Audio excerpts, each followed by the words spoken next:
Hi friends, ఈ వారం మన కథ నందనవనం నవల్లోని 22వ భాగం. రచయిత్రి గోగినేని మణి, చదువుతున్నవారు రాధికా గోగినేని.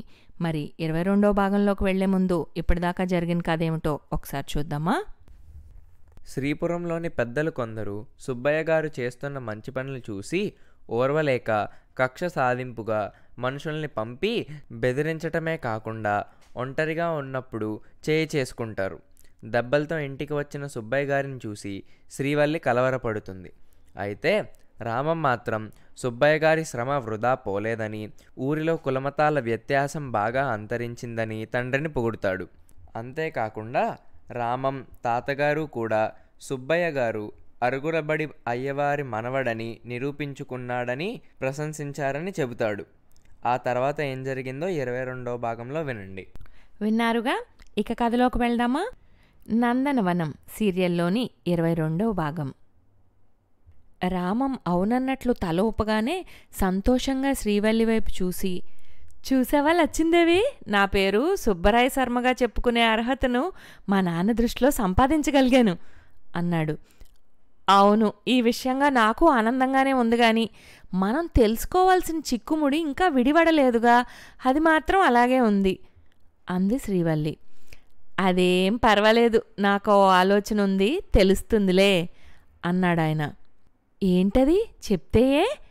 శ్రీవల్లి ప్రశ్నకి సూటిగా సమాధానం ఇవ్వకుండా, తొందర ఎందుకు, త్వరలోనే తెలుస్తుందంటున్నాగా అనేశాడాయన. శ్రీవల్లి చిరునవ్వుతో రామం వైపు చూసి, నువ్వు నందితకి ఫోన్ చేసి మీ పెళ్లి జరుగుతుందని చెప్పు అంది. ఏమిటమ్మా ఇది, భద్రయ్య గారికి మాట ఇచ్చినట్లుగా ఇప్పుడేగా చెప్పావు సందేహంగా తల్లివైపు చూస్తూ అన్నాడు.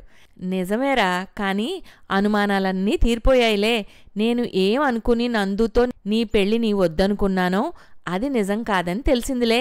అయినా నేను వద్దన్నప్పుడు ఏమీ మాట్లాడకుండా సరే అన్నవాడివి, ఇప్పుడు నేనే చెప్తుంటే కారణం అడుగుతున్నావే అంది శ్రీవల్లి. మరి ఇప్పుడేగా నాన్న చెప్పారు ప్రశ్నించటం మంచి పద్ధతి అని, అందుకేనేమో ఆ దారిలో వచ్చానన్నమాట అంటూ రామం చిన్నగా నవ్వాడు. ఇక మళ్ళీ కాదనవుగా అంటూ సెల్ ఫోన్ తీసుకుని నవ్వు మొహంతో బయటకు నడిచాడు.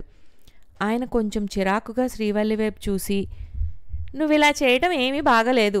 భద్రయ్య తప్పు చేసి ఉండొచ్చు, ఉండకపోవచ్చును గాని వాళ్ళ అమ్మాయి అమాయకురాలేగా, తన ఇష్టానికి విలువిచ్చి అంగీకరించినట్లుగా చెప్పి మళ్ళీ ఇదేమిటి, అమ్మాయిల మనసులతో ఆటలాడుకుంటున్నట్లుగా లేదు అని అడిగాడు.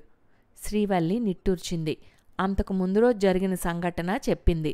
శ్రీవల్లి ఇంకో గదిలో నుండి హాల్ గదిలోకి వచ్చేసరికి పెరటగుమ్మం నుండి ఎవరో చిన్న అమ్మాయి పరుగు పెట్టడం చూసి నిర్ఘాంతపోయింది. ఎందుకు, ఎవరు, ఏమిటి అని ఆలోచిస్తూ ఉండగానే అక్కడ చిన్న టేబుల్పై ఉన్న కాగితం మడత కనిపించింది. తీసి చూస్తే మా నాన్న చెప్పినవన్నీ నిజాలు కావు అన్న ఒకే ఒక వాక్యం ఉంది. భద్రయ్య గారి కూతురే ఆ చీటీ ఆ చిన్నపిల్లతో పంపించిందేమోననే అనుమానం వచ్చింది గాని నిర్ధారణ కాలేదు. ఆ సాయంకాలమే భద్రయ్య గారింట్లో పనిచేసే అనసూయ వచ్చి రహస్యంగా చెప్పింది, రామంతో ప్రేమ అవన్నీ తండ్రి పన్నాగమే కాని వాళ్ళమ్మాయి ప్రమేయం ప్రేమ ఏమీ లేదని, అంతా కల్పనేనని. ఎందుకు ఆయన అలా చేశాడోనని ఆలోచిస్తున్నా, కారణం మాత్రం అంతుబట్టలేదు. అవునా అంటూ ఇదంతా ఆసక్తిగా విన్న ఆయన ఆలోచనలో పడ్డాడు. బయట మొక్కల దగ్గరకు వచ్చిన రామం నందితకు ఫోన్ చేశాడు. ఇదేమిటి ఈ సమయంలో ఇంత హఠాత్తుగా? ఆ ప్రశ్నకు రామం చిన్నగా నవ్వి, ఫోన్ చేస్తాననే విషయం కూడా ముందుగా చెప్పాలా, ఎలా అని ఎదురు ప్రశ్న వేశాడు. సరే సరే, ఆ అవసరం లేదు కానీ విషయం ఏమిటో చెప్పుదు. చిరునవ్వుల చిలకమ్మకి ఓ చిన్న మాట చెవిని వేయాలని సరదాగా అన్నాడు. మరుమల్లెల మహారాజా, ఆ చిన్న మాటని చప్పున సెలవీయరాదా అల్లరిగా నవ్విందామె. మనసులో ఉప్పొంగుతున్న ఆనందాన్ని నీతో పంచుకోవాలని. రాంగ్ నెంబర్, భద్రయ్య గారి కమలకి చేయండి. అతను త్రుళ్ళిపడి, ఇప్పుడే నాకు అమ్మ చెప్తే తెలిసింది ఈ విషయం, ఇంతలోనే మరి నీకెలా అడిగాడు. నీకే ఆఖరణ తెలిసింది, నాకు మాత్రం ఆ రోజే ఈ కబురు అందింది. ఇలాంటి వార్తల్ని నమ్మకంగా చేరవేసేవాళ్ళు కొందరు ఉంటారులే, చిటికలో తెలిసిపోతాయి. కమల సెల్ నెంబర్ తెలుసునా, చెప్పాలా? ఆ కమల ఎవరో నాకు తెలియదు కానీ ఇప్పుడు నేను ఫోన్ చేసి మా అమ్మ రూటు మార్చేసి తన ఓటును మునుపుటి పిల్లకేనంటూ నిన్నే ఎన్నిక చేసేసిందని చెప్పడం బాగుంటుందంటావా అవును, అస్సలు బావుండదు. ఇదేం లక్కపెడతల ఆట కాదు. ఆడపిల్లల మనసులతో ఆటలాడటం భావ్యం కాదని గోల చేసే అవకాశం ఉంది. అయినా అదేం పద్ధతి? కాసేపు ఒకరు, మరి కాసేపటికి ఇంకొకరునా? నాకేం నచ్చలేదు. కదా, నాకు అంతే. ఈ విషయం అమ్మని గట్టిగా అడిగాయి మీ ఇంటికి వచ్చినప్పుడు. మనసును మరో మార్గంలోకి మళ్ళించి ఎంతో కొంత దూరం వెళ్ళాక ఇప్పుడు ఇలా అంటే ఎలా? వెళ్ళటం కొంచెం కష్టమే కానీ వెనక్కి రావటం ఎంతసేపని అమ్మ అనుకుంటుందేమో. కుదరదంటావా? ప్రయత్నిస్తాలే, కొంచెం సమయం పడుతుంది మరి. అలాగే, కావలసినంత సమయం తీసుకో, తొందర ఏం లేదు. నాకు నచ్చే సమాధానమే వస్తుందని తెలిసినప్పుడు వేచి ఉండటానికి నాకేం బాధలేదు. అంత నమ్మకమా? ఏమో, ఎలాంటి సమాధానం వస్తుందో ఎలా ముందే చెప్పగలను? పెళ్లి రద్దును అంగీకరించినంత తేలిగ్గా తొందరగా మరో పెళ్లికి సిద్ధమవుతున్నానని ఎలా అనుకున్నారు? ఇప్పటికి మాత్రం మరొకరితో పెళ్లిని అంగీకరించే ప్రశ్నే లేదని మీ వాళ్ళతో చెప్పింది నువ్వేగా. ఇది ఇది నీకెలా తెలుసు? నీలాగే నాకు నమ్మకంగా కబుర్లు చేరవేసేవాళ్ళు ఉన్నారని అర్థమైందా? నీకు చిటికలో అందే సమాచారం నాకు 2 చిటికల సమయం పడుతుందేమో, అంతే కదా.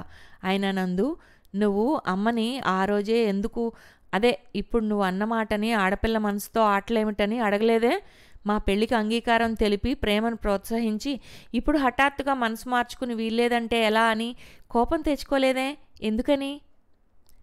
రాము, ఫోన్లో గోముగా పలికింది నందు కంఠస్వరం. నిజం చెప్పనా, మా అమ్మ మొహం చూస్తూ నేను అబద్ధం చెప్పలేను. అలాగే అత్తమ్మ మాటల్ని కాదనే శక్తి నాకు లేదు, అంగీకరించడమే తప్ప.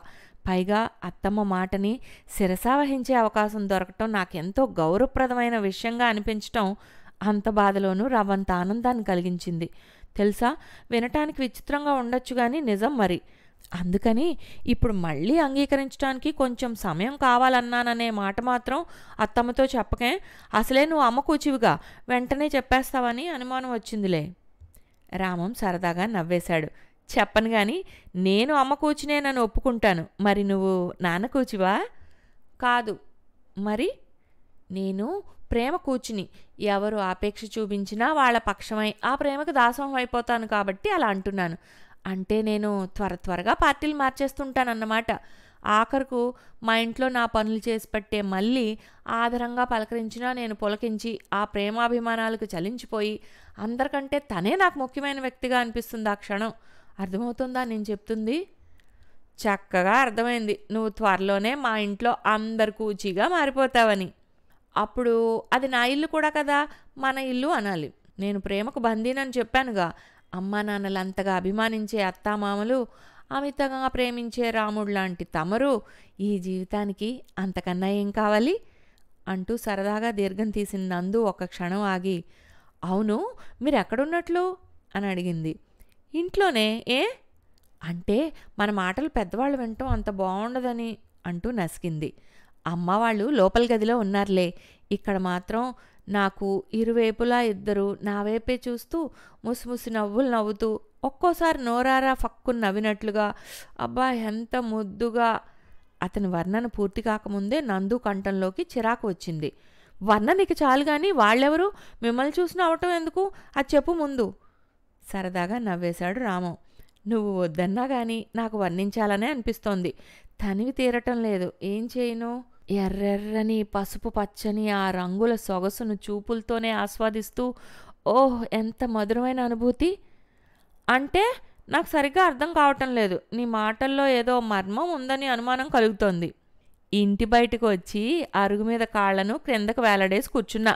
అటు ఇటు 2 ఎర్ర గులాబీల మొక్కలు, పసుపు పచ్చని గులాబీలు ఉన్నాయన్నమాట. నిజంగా నందు, ఆ మొక్కల నిండా ఉన్న అరవిరిసినవి పూర్తిగా విచ్చినవి పూలను చూస్తుంటే అవి నన్నే పలకరిస్తున్నట్లు మైమరుపు కలుగుతోంది. అప్పుడే గుమ్మం దగ్గరికి వచ్చిన శ్రీవల్లి, నందుతో నేనా మాటలు? ఏమంటోంది? అసలు విషయం చెప్పావా? అంటూ రామం వైపు చిరునవ్వుతో చూసింది. రామం చెప్పానన్నట్లు తలూపి, ఆటలాడటం మంచి పద్ధతి కాదంటోందమ్మా అన్నాడు తడబడుతూ. ఏం చెప్పాలో తోచక ఆ క్షణం అలా చెప్పేశాడు. అదేమిటి? అంటూ శ్రీవల్లి అతని దగ్గరకు వచ్చి సెల్ ఫోన్పై మూసి ఉన్న చైన్ తీసి తను అందుకుని మాట్లాడింది. నందు, నువ్వు ఆటలు వద్దుంటున్నావన్నాడేమిటి? ఆటపాటల ఆరోగ్యానికి ఎంతో మంచివమ్మా, మనోల్లాసానికి కూడా హాస్యంగా అంది. నందిత ఫక్కును నవ్వేసి, మీతో అదంతా వివరంగా తర్వాత చెప్తాలేండి, ఇక ఫోన్ పెట్టేస్తున్నాను అంది. రామంకి ఆవిడ ఫోన్ ఇచ్చేసింది.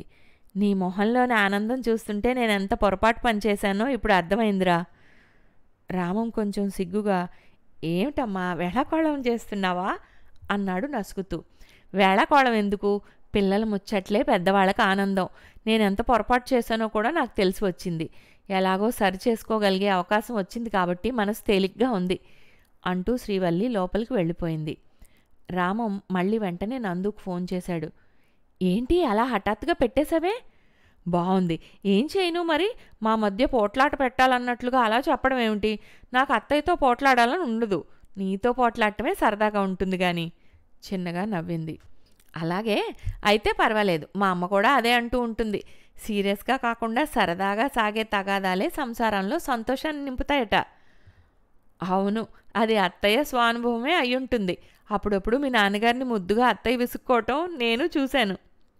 ఇంతకీ నువ్వెక్కడి నుండి మాట్లాడుతున్నావు? ఇందాక నీకు వచ్చిన సందేహం ఇప్పుడు నాకు వచ్చింది. ఎవరూ వినే అవకాశం లేదులే. నేను కారులోనే ఉదయం నుండి అలా అలా తిరిగి ఇప్పుడు ఇంటికి వచ్చి కారులో నుండి దిక్క మునిప్పే నీ ఫోన్ వచ్చేసరికి ఇలాగే కారులోనే కూర్చుని మాట్లాడుతున్నా.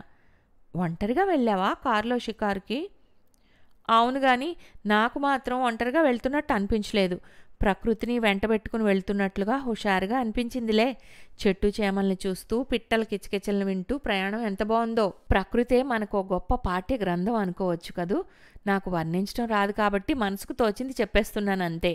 అసలు చెప్పాల్సింది ముఖ్యమైన విషయం ఉంది. నువ్వు చేయకపోయినా రేపో ఎప్పుడో నేనే ఫోన్ చేసి ఆ అనుభవాన్ని నీతోనూ పంచుకునేదాన్నే. అయితే నువ్వే ఇప్పుడు చేయటం వల్ల వెంటనే చెప్పేస్తున్నా. అలా అలా కారులో తిరుగుతూ నాకు ఇష్టమైన పద్ధతిలో ఎంత దూరం వెళ్ళానో కూడా గుర్తించకుండా దూరంగా వెళ్ళిపోయా.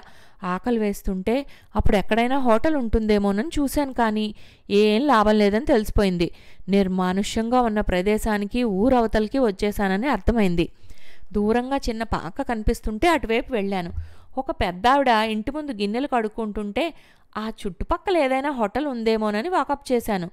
ఆవిడ ఇల్లే ఒక హోటల్ అట. ఆ మాట చెప్తూ బోసి నోటితో నవ్వింది. ఆ ఇంటి వెనుక దూరంగా ఉన్న పల్లెలోని కొంతమంది రివాజుగా రోజూ వచ్చి ఇడ్లీ దోశ లాంటివి తిని వెళ్తుంటారట. ఆ టైము దాటిపోయింది గనక అక్కడ ఏమీ లేవని చెప్పింది. అయ్యో అలాగా, నాకు బాగా ఆకలేస్తోందే అన్నాను. లోపల అనుకుంటున్న మాటల్ని పైకే అనేశానన్నమాట. ఆవిడ బాగా నొచ్చుకుంటూ కూర్చోమని చెప్పి లోపలికి వెళ్ళి వెతికి కొంచెం పిండి ఉంటే దానిలో ఇంకేదో పిండి కలిపి ఉల్లి పచ్చిమిర్చి ముక్కలతో 3 దోశలు వేసి ఇంట్లో వాళ్ళకు చేసుకున్న ఎర్రటి పచ్చడిని పెట్టి తినమనిచ్చింది. ముడతలు పడ్డ శరీరం, వంగి నడుముతో ఆవిడ పనిచేస్తుంటే కూర్చోవటానికి నాకు కొంచెం సిగ్గుగా అనిపించి సాయం చేయబోయా. తనకు అలవాటైన పనేనంటూ నా సాయాన్ని ఒప్పుకోలేదు. ఇంట్లోనే ఉన్న 10 ఏళ్ల మనవడు మాత్రం పనులన్నింట్లో సాయం చేస్తూ అవ్వకు చేదోడుగా ఉన్నాడు. ఆ అవ్వ ఆదరంగా వేసి ఇచ్చిన దోశలను ఆవురావురమంటూ తిని పర్సులో ఉన్న డబ్బును లెక్క కూడా చూడకుండా మొత్తం ఆ అవ్వ చేతిలో పెట్టాను. ఆకలి తీరిన నాకు అంత కృతజ్ఞత కలిగింది. ఆవిడ వద్దంది. తీసుకోకుండా తన చేతిలోని డబ్బును మళ్ళీ నా పర్సులోనే పెట్టేసింది.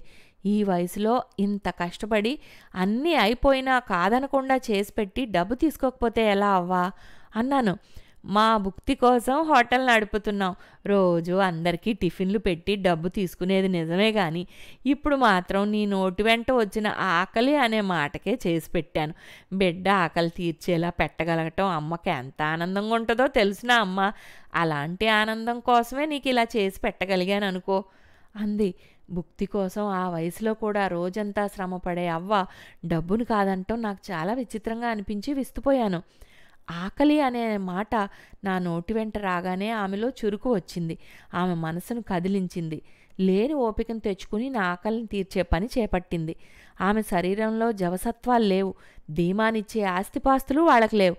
అయితేనే గొప్ప తల్లి మనసు ఉంది. అందుకే నా ఆకలికి అలా స్పందించగలిగింది. ఆ అవ్వే కాదు, ఆవిడ మనవడు చిన్న పిల్లాడు కూడా నేను ఇవ్వబోయిన డబ్బును తిరస్కరించి ఎంత చక్కగా సమాధానం చెప్పాడో తెలిసినా. మేము దోసెలకి తీసుకునే డబ్బు చాలా తక్కువండి. అయినా సమయం దాటి వచ్చిన మిమ్మల్ని మా అవ్వ ఓ బంధువుగా భావించి మర్యాద చేసింది. అంతేకాదండి, ఎవరి దగ్గర నుండి ఉచితంగా ఏదీ తీసుకోకూడదనేది మా నాన్న మాకు చెప్పిన ఓ పాఠం. దేవుడు మనకి కష్టపడటానికి వీలుగా కాళ్ళు చేతులు ఇచ్చాడు కదా, అందుకని ఉచితంగా ఏమీ ఆశించకూడదు అని చెప్పాడండి. అలా ఉచితంగా తీసుకోవటం అంటే అర్హత ఉన్న వాళ్లకు మనం అడ్డంపడి దోచుకోవటంగా భావించాల్సి ఉంటుంది అని మా నాన్న అంటూ ఉంటాడు కూడా. ఆ అబ్బాయి మాటలకు ముచ్చటపడి అతని చదువు గురించి వివరాలు అడిగాను. వాళ్ళమ్మ పాపం ఆ అబ్బాయి పుట్టినప్పుడే చనిపోయిందట. అక్కడికి చాలా దూరంగా ఉన్న బడికి వెళ్ళి చదువుకుంటున్నాడట. ఆ అబ్బాయికి నేనేమైనా చేయగలిగే అర్హతతోనే మళ్ళీ వెళ్ళాలనుకుంటున్నా. మళ్ళీ వస్తానని ఆ అబ్బాయికి అవ్వకి చెప్పి వచ్చాను. అంటే నా ఉద్దేశం నీకు అర్థమైందా? నందిత గొంతులో ఉత్సాహం వినిపించింది రామంకి. ఒక క్షణం ఆలోచించి చిన్నగా నవ్వాడు. చెప్పనా? నా ఆలోచన అయితే ఆ అబ్బాయిని దత్తత తీసుకునే ఆలోచన నీకుందని. అవునా? భలే కరెక్ట్గా ఊహించావే అంటూ నందిత చిన్నగా నవ్వి మళ్ళీ అంది. అవును, మనిద్దరం కలిసే ఆ పని చేయాలి. ఏమంటావు? అంటే మనం భార్యాభర్తలమైన వెంటనే తల్లిదండ్రులం అయిపోతామన్నమాట. అంతేకాదు, కలిసొచ్చే కాలానికి నడిచొచ్చే కొడుకు పుడతాడనే సామెత ఉంది. అది మనకి ఈ విధంగా నిజమవబోతోంది. అవునా అంటూ రామం నవ్వాడు. ఇంతటితో 22వ భాగం సమాప్తం. వచ్చే వారం 23వ భాగంతో కలుద్దాం.